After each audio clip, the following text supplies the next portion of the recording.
Hi മക്കളെ, എല്ലാവർക്കും സുഖം തന്നെ അല്ലടാ. സോ നമ്മുടെ ഓണ പരീക്ഷ എത്തിയിരിക്കുവാണ്. ഫിസിക്സിൽ നമുക്ക് ക്ലിഞ്ചനായി തന്നെ ഫുൾ മാർക്ക് വാങ്ങിച്ചിരിക്കണം. സോ അതിനു വേണ്ടി നമുക്ക് ഏറ്റവും പ്രധാനപ്പെട്ട ഒരു ചാപ്റ്റർ ആണ് ഇലക്ട്രോ മാഗ്നറ്റിക് ഇൻഡക്ഷൻ. ഈ ചാപ്റ്ററിന് കുറച്ച് പ്രത്യേകതയുണ്ട്. ഒന്നാമത്തെ പ്രത്യേകത, ഈ ചാപ്റ്റർ പൂർണ്ണമായും ഓണപരീക്ഷയിലില്ല. ജനറേറ്റർ വരയ്ക്കായിരിക്കും നിങ്ങളുടെ ഓണപരീക്ഷയിൽ കാണാനിടയുള്ളത്. സോ അതുവരെയും എത്ര ടോപ്പിക്കുകൾ ഉണ്ട് എന്ന് ചോദിച്ചാൽ നിരവധി ടോപ്പിക്കുകൾ നിങ്ങൾക്ക് പഠിക്കാനുണ്ട്. ആ ടോപ്പിക്കുകളിൽ നിങ്ങൾ എപ്പോഴും കുഴപ്പിക്കുന്ന കുറെ അധികം ചോദ്യങ്ങളുണ്ട്.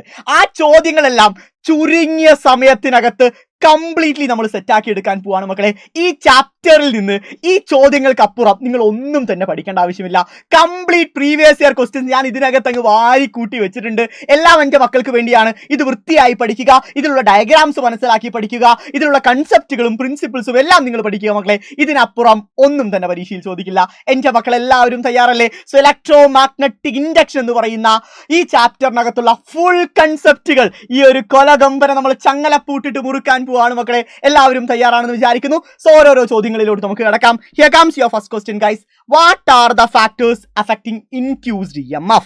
പ്രേരിത EMF-നെ സ്വാധീനിക്കുന്ന ഘടകങ്ങൾ ഏതൊക്കെയാണ്? ഇൻഡ്യൂസ്ഡ് EMF, ഒരു സോളിനോയിഡിനകത്ത് ഉണ്ടാവുന്ന ഇൻഡ്യൂസ്ഡ് EMF-നെ അഫക്ട് ചെയ്യുന്ന ഫാക്ടേഴ്സ് ഏതൊക്കെയാണ് മക്കളെ? ഒന്ന് എളുപ്പത്തിൽ പറഞ്ഞുതരാം. ഏതാണ് ഒന്നാമത്തെ ഫാക്ടർ എന്ന് പറഞ്ഞാൽ സോളിനോയിഡിന്റെ നമ്പർ ഓഫ് ടേൺസ് ആണ്. ഒരു സംശയവുമില്ല.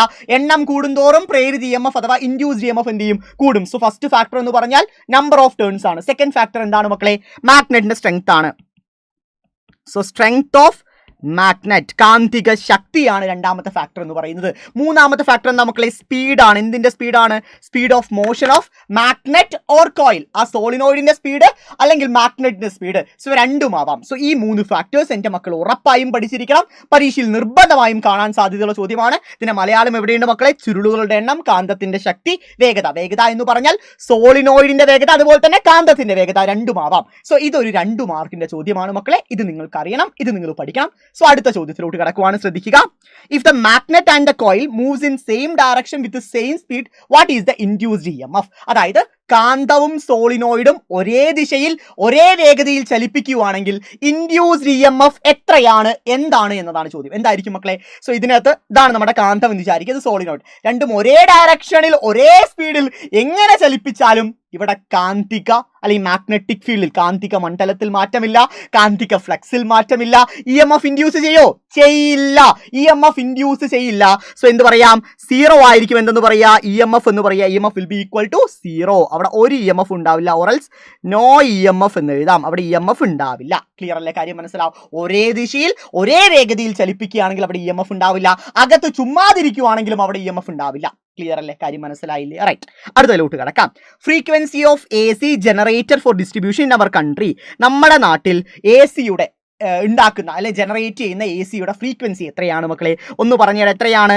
50 ഹെർട്സ് ആണ് ഫ്രീക്വൻസി എന്ന് പറയുന്ന പരീക്ഷകളിൽ ചോദിക്കാൻ സാധ്യതയുള്ള ചോദ്യമാണ്, പഠിക്കേണ്ട ചോദ്യമാണ്. അടുത്തത് നെക്സ്റ്റ് ക്വസ്റ്റ്യൻ.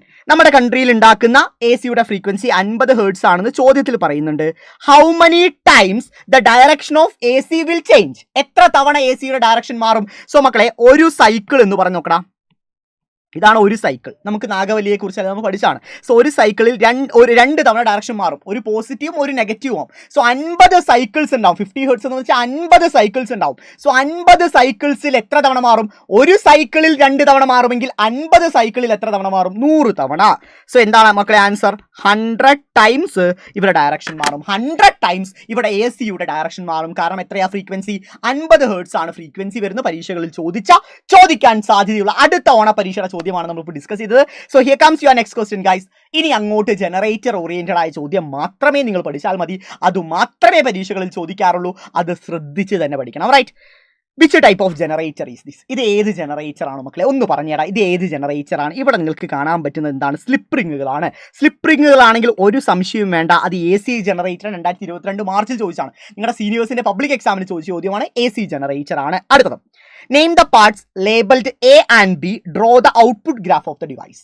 എന്താണ് പറഞ്ഞിരിക്കുന്നത്? ഇതിൽ A എന്താണ്, B എന്താണ്? ഇത് AC ജനറേറ്റർ ആണ്, സംശയമില്ല.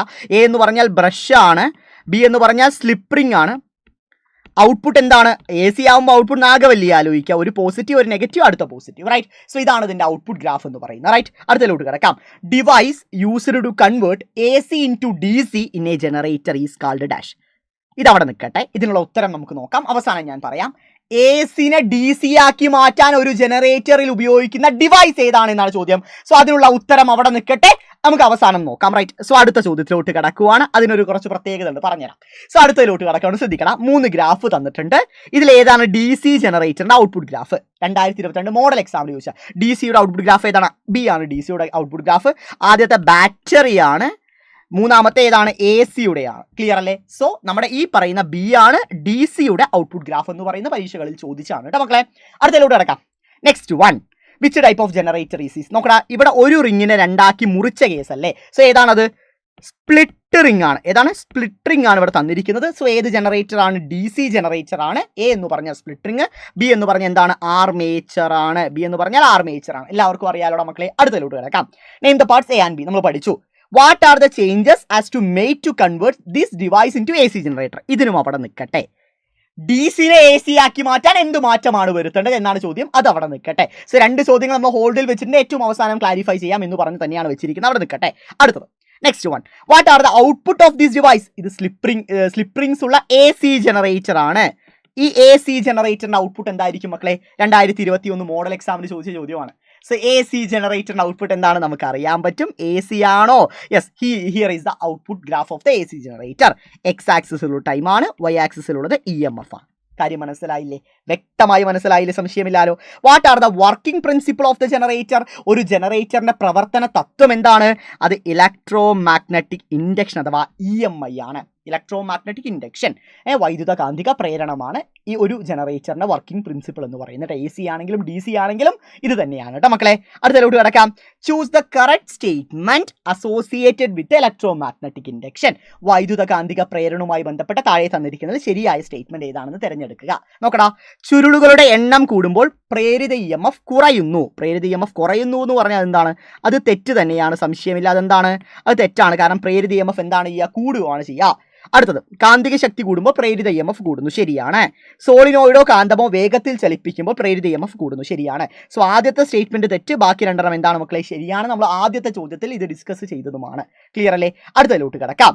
2 സ്റ്റേജ് ഓഫ് ആൻ ഇതെല്ലാം പ്രീവിയസ് ആണ് കേട്ടോ. 2 stage of an experiment conducted by using a solenoid and magnet are given below. ഒരു മാഗ്നറ്റും ഒരു സോളിനോയിഡും ഉപയോഗിച്ച് ചെയ്ത എക്സ്പെരിമെന്റ് ആണ് ഇവിടെ താഴെ തന്നിരിക്കുന്നത്. ചോദ്യം നമുക്ക് നോക്കാം. In which stage the galvanometer deflect? ഏത് സ്റ്റേജിലാണ് ഗാൽവനോമീറ്റർ ചലിക്കുന്നത്? ഏത് സ്റ്റേജിലാണ് മക്കളെ ഗാൽവനോമീറ്റർ ചലിക്കുക? യെസ്, നമുക്കറിയാം. ഇവിടെ ഈ പറയുന്ന മാഗ്നറ്റ് പുറത്താണ്, കാന്തം സോളിനോയിഡിന് പുറത്താണ്. ഇവിടെ കാന്തം സോളിനോയിഡിൽ ഇൻസേർട്ട് ചെയ്തിരിക്കുവാണ്. സോ 2ാമത്തെ സ്റ്റേജിലല്ലേ, B സ്റ്റേജിലല്ലേ ചലിക്കുക? യെസ്, സ്റ്റേജ് B ആണ് നമ്മുടെ ശരിയായ ഉത്തരം. അടുത്ത, explain the reason for the deflection of the galvanometer. ഡിഫ്ലക്ഷന് കാരണമായ ആ റീസൺ നമ്മളോട് എന്താണ് പറയാൻ പറഞ്ഞിരിക്കുകയാണ്. എന്താണ് അതിന്റെ റീസൺ എന്നാണ് ചോദിച്ചിട്ടുള്ളത്. എന്താണ് മക്കളെ റീസൺ എന്ന് പറഞ്ഞാൽ? റീസൺ എന്താണ്? ഈ പറയുന്ന ഈ രീതിയിൽ ചലിക്കാനുള്ള റീസൺ എന്താണ് മക്കളെ? ഒന്ന് പറഞ്ഞേടാ. ചലിക്കാനുള്ള റീസൺ എന്ന് പറഞ്ഞു വെച്ചാൽ മാഗ്നറ്റ് സോളിനോയിഡിന് അകത്തോട്ട് ഇൻസേർട്ട് ചെയ്യുന്ന സമയത്ത് കാന്തിക മണ്ഡലത്തിൽ മാറ്റം വരും, മാഗ്നറ്റിക് ഫീൽഡിൽ മാറ്റം വരും, കാന്തിക ഫ്ലക്സിൽ മാഗ്നറ്റിക് ഫ്ലക്സിൽ മാറ്റം വരും, EMF ഇൻഡ്യൂസ് ചെയ്യും, കറണ്ട് ഫ്ലോ ചെയ്യും. അതുകൊണ്ടാണ് ആ ഗാൽവനോമീറ്റർ എന്ത് ചെയ്യുന്നത്? ഡിഫ്ലക്ട് ചെയ്യുന്നത്. അതുകൊണ്ടാണ് ഗാൽവനോമീറ്റർ ഡിഫ്ലക്ട് ചെയ്യുന്നത്. നിങ്ങൾ പഠിക്കേണ്ടതാണ്. ഒന്നുകൂടി പറഞ്ഞാൽ ശ്രദ്ധിച്ചോ. കാന്തിക മണ്ഡലത്തിൽ മാറ്റം ഉണ്ടാവും, മാഗ്നറ്റിക് ഫീൽഡിൽ മാറ്റം ഉണ്ടാവും, കാന്തിക ഫ്ലക്സിൽ മാറ്റം ഉണ്ടാവും, മാഗ്നറ്റിക് ഫ്ലക്സിൽ മാറ്റം ഉണ്ടാവും, EMF ഇൻഡ്യൂസ് ചെയ്യും, പ്രേരിത EMF ഉണ്ടാവുന്നു. അടുത്തത്, കറണ്ട് ഫ്ലോ ചെയ്യുന്നു, വൈദ്യുതി പ്രവഹിക്കുന്നു. ഇതുമൂലമാണ് ഗാൽവനോമീറ്റർ എന്ത് ചെയ്യുന്നത്? ഡിഫ്ലക്ട് ചെയ്യുന്നത്. ഇതുമൂലമാണ് ഗാൽവനോമീറ്റർ ഡിഫ്ലക്ട് ചെയ്യുന്നത്. ക്ലിയർ? ഇനി അടുത്തൊരു കാര്യം, അവസാനത്തെ ചോദ്യം, ലാസ്റ്റ് ക്വസ്റ്റ്യൻ ഹോൾഡിൽ ഞാൻ നിർത്തിയിരിക്കുന്നു. സോ 3 ചോദ്യങ്ങൾ ഞാൻ ഹോൾഡിൽ നിർത്തി. അതിലെ 3 ചോദ്യങ്ങളിൽ ഞാൻ ആ 2ാമത്തെ ചോദ്യം ഞാൻ എടുത്ത് ഒഴിവാക്കുകയാണ്. കാരണം ആദ്യത്തെയും ഈ 3ാമത്തെയും ചോദ്യത്തിന് ഉത്തരം നിങ്ങൾ പറഞ്ഞാൽ മതി. അതിനുള്ള ഉത്തരം നിങ്ങൾ തന്നെ പറയണം. ഫസ്റ്റ് ക്വസ്റ്റ്യൻ ഇതാണ്. ആദ്യത്തെ ചോദ്യം ഞാൻ ഒന്നുകൂടി പറഞ്ഞാൽ ശ്രദ്ധിച്ചോ. ലാസ്റ്റ് പേജിൽ ആദ്യത്തെ ചോദ്യം ഇതുമാണ്. അതായത് AC ജനറേറ്ററിനെ DC ജനറേറ്റർ ആക്കി മാറ്റാൻ നമ്മളിവിടെ ഏത് വസ്തുവിനെയാണ് നമ്മളിവിടെ ഇൻസേർട്ട് ചെയ്യേണ്ടത്? ശ്രദ്ധിക്കുക. AC ജനറേറ്ററിനെ DC ജനറേറ്റർ ആക്കി മാറ്റാൻ നമ്മൾ ഉപയോഗിക്കുന്ന വസ്തു എന്താണ്? സ്ലിപ്പ് റിങ്ങിന് പകരം, അങ്ങനെ തന്നെ പറഞ്ഞു, സ്ലിപ്പ് റിങ്ങിന് പകരം നമ്മൾ ഉപയോഗിക്കുന്ന ഡിവൈസ് എന്താണ്? ഏത് ഡിവൈസ് ഉപയോഗിച്ചാണ് AC ജനറേറ്ററിനെ DC ജനറേറ്റർ ആക്കി മാറ്റുന്നത്? Question number 1. ഇതിനുള്ള മറുപടി എന്തായാലും നിങ്ങൾ കമന്റ് ബോക്സിൽ പറയണം. ഒരു ചോദ്യം കൂടി, സെക്കൻഡ് ക്വസ്റ്റ്യൻ നമ്പർ 2 ആണ് നിങ്ങളെ കാത്തിരിക്കുന്നത്. ഈ തത്വം ഉപയോഗിച്ച്, അതായത് പ്രവർത്തനം എന്താണ്? ഇലക്ട്രോ മാഗ്നറ്റിക് ഇൻഡക്ഷൻ അല്ലേ? സോ ഇലക്ട്രോ മാഗ്നറ്റിക് ഇൻഡക്ഷൻ ഉപയോഗിച്ച് പ്രവർത്തിക്കുന്ന 2 ഉപകരണങ്ങൾ ഏതെല്ലാം? സെക്കൻഡ് ക്വസ്റ്റ്യൻ ട്ടാ. Question number 2.